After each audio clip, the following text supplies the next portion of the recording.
Bakit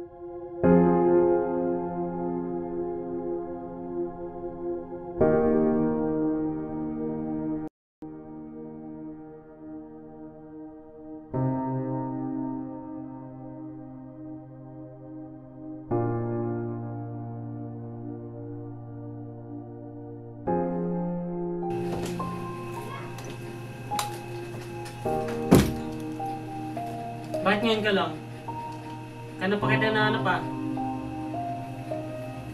Alam bang kano pa kita hinahanap? Siguro nandun ka mo sa kanto, no?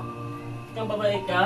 Physical abuse or physical violence is any intentional act causing injury or trauma to another person by way of bodily contact, like beating, kicking, punching, or killing, or the use of object or weapons.